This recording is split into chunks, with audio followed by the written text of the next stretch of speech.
Assalamualaikum warahmatullahi wabarakatuh. Selamat siang, selamat sejahtera untuk kita semua. Perkenalkan, nama saya Haslina Ahmad, NIM 23020462225, angkatan 2023. Program studi Teknik Elektro Konsentrasi Software Engineering, Fakultas Teknik, Universitas Negeri Makassar. Di sini saya akan membahas presentasi ilmiah yang berjudul Perkembangan Bahasa Pemrograman C++. Adapun yang saya akan bahas mengenai abstrak, pendahuluan, tinjauan pustaka, metodologi penelitian, dan yang terakhir kesimpulan. Bahasan pertama mengenai abstrak. C++ merupakan bahasa pemrograman yang memiliki sifat pemrograman berorientasi objek. Untuk menyelesaikan masalah, C++ melakukan langkah pertama dengan menjelaskan kelas-kelas yang merupakan anak kelas yang dibuat sebelumnya sebagai abstraksi dari objek-objek fisik. Kelas tersebut berisi keadaan objek, anggota-anggotanya, dan kemampuan dari objeknya.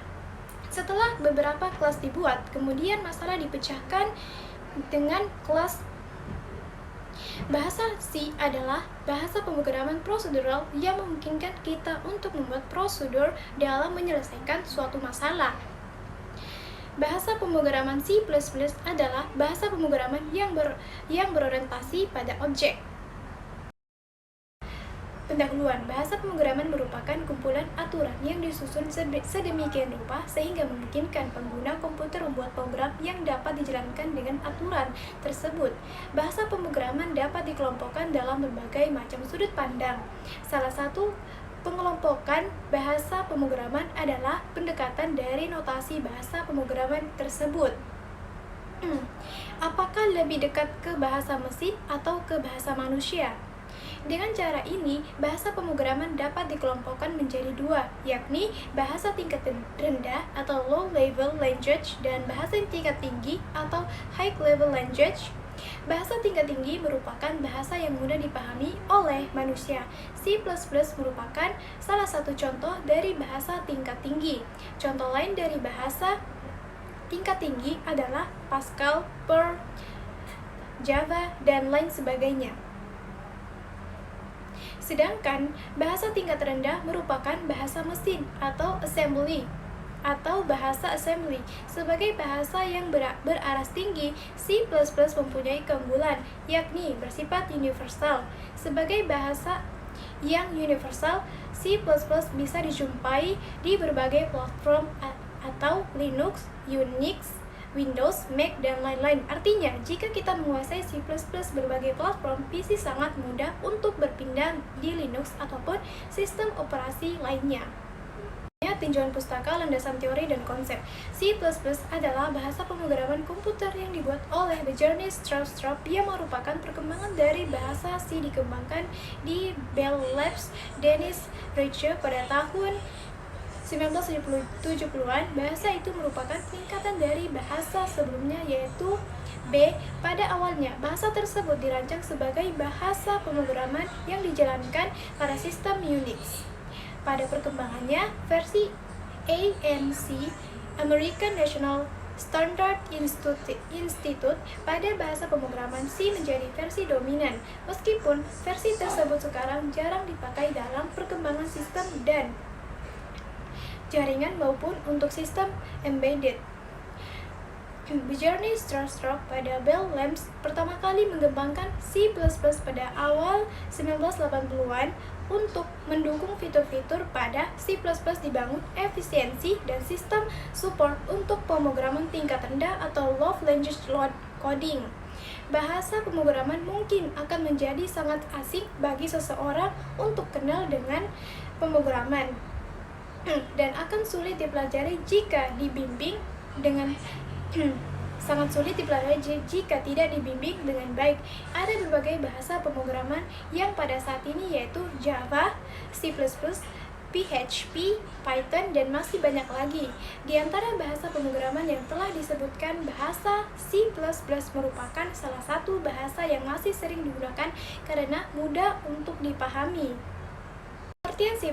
C++ adalah bahasa pemrograman komputer yang dibuat oleh Bjarne Stroustrup yang merupakan perkembangan dari bahasa C, dikembangkan di Bok Labs Dennis Richter.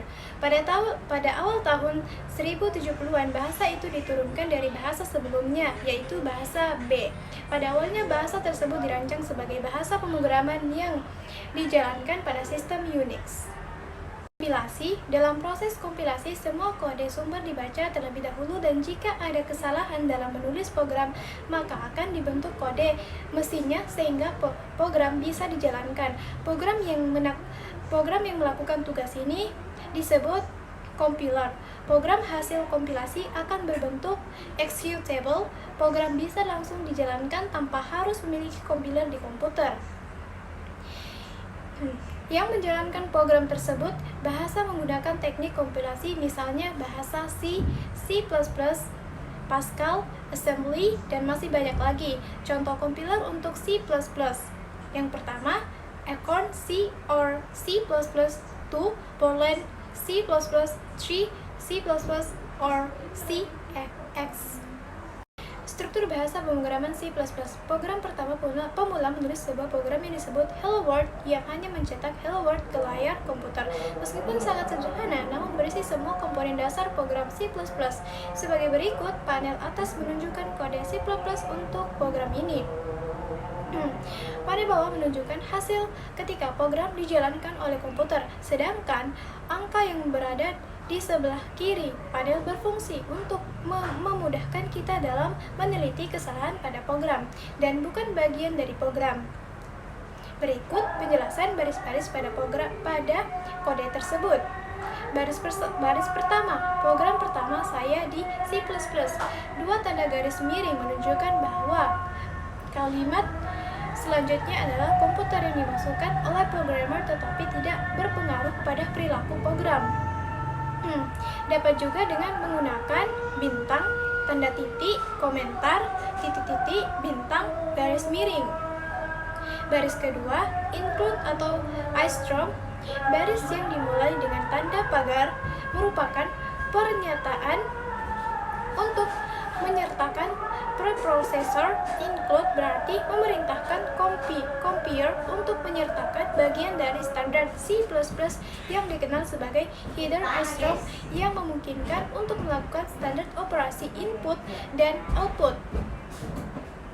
Seperti menulis output dari program ini, Hello World, ke layar.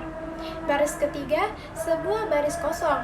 Baris kosong tidak berpengaruh pada program. Mereka hanya meningkatkan pembacaan kode. Baris keempat, in main. Baris ini mulai dideklarasi fungsi main. Fungsi main merupakan titik awal di mana seluruh program C++ akan mulai dieksekusi.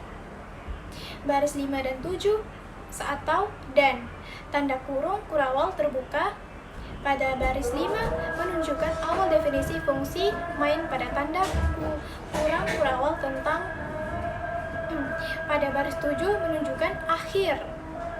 Baris 6, std count hello world. Baris ini adalah pernyataan C++. Pernyataan ini memiliki 3 bagian. Pertama, std count yang mengidentifikasikan output ke layar. Kedua, operator penyisipan yang menunjukkan bahwa kalimat berikut agar dimasukkan ke std count. Ketiga, hello world merupakan kalimat yang akan dimunculkan ke layar. Setiap pernyataan di dalam C++ harus diakhiri dengan tanda semikolon untuk memisahkan antara pernyataan. Operator C++. Operator-operator yang disediakan C++ berupa keyword atau karakter khusus. Operator-operator ini cukup penting untuk diketahui karena merupakan salah satu dasar bahasa C++. Yang pertama, operator assign, dan yang kedua, operator aritmatika, dan yang ketiga, operator majmuk, dan yang keempat, operator penaikan dan penurunan, dan yang kelima, operator logika, dan yang keenam, operator kondisional, dan yang ketujuh, operator koma, dan yang ke-8 operator relasional, dan yang terakhir operator I value A sama dengan 5 R value. Kesalahan C++. Kesalahan yang pertama, sintaksis. Bahasa C++ hanya dapat dieksekusi jika dan hanya jika program tersebut memiliki sintaksis yang telah sepenuhnya benar. Jika tidak, maka proses akan berhenti dan memberikan pesan kesalahan. Sintaksis menunjukkan struktur program dan aturannya. 2. Kesalahan runtime. Kesalahan tipe kedua adalah kesalahan runtime. Disebut demikian karena kesalahan ini tidak akan muncul sebelum program dijalankan. Kesalahan ini juga sering disebut dengan exception karena kesalahan ini biasanya menunjukkan sesuatu yang ganjil terjadi. Dan yang ketiga, kesalahan logika. Kesalahan tipe ketiga adalah kesalahan logika atau semantik. Jika terjadi kesalahan tipe ini, maka program akan tetap berjalan dengan sukses tanpa pesan. Kesalahan, namun program tersebut tidak menjalankan program dengan benar atau tidak menjalankan program sesuai dengan maksud yang diinginkan programmer. Metodologi penelitian. Metode dalam penelitian ini mencakup 2 tahapan, yaitu pengumpulan data dan analisis data. 1. Pengumpulan data. Dengan cara mengadakan penelitian menggunakan berbagai macam literatur dan internet yang berhubungan dengan bahasa pemrograman C++. Yang kedua, analisis data. Sesuai dengan permasalahan yang diangkat, maka penelitian ini menggunakan teknik deskriptif. Teknik ini digunakan karena data-data yang digunakan memerlukan penjelasan yang deskriptif. Data yang sudah terkumpul diidentifikasikan dan dibandingkan, kemudian disimpulkan. Pada pembahasan yang telah saya jelaskan, perkembangan bahasa pemrograman C++ dapat disimpulkan bahwa pemrograman apapun, semua hal berhubungan dengan sintak harus diperhatikan secara saksama. Begitupun dengan bahasa pemrograman C++ yang merupakan bahasa pemrograman dengan tingkat kesulitan cukup tinggi. Hal ini dikarenakan program yang dibuat tidak akan bisa berjalan apabila salah satu sintaks missing. 2. Dalam bahasa pemrograman C++, memperhatikan huruf kapital dari biasa adalah hal yang sangat penting juga, apalagi pada variabel dan konstanta karena bahasa C++ bersifat case sensitif. Sekian dari saya, kurang lebihnya mohon dimaafkan. Wassalamualaikum warahmatullahi wabarakatuh.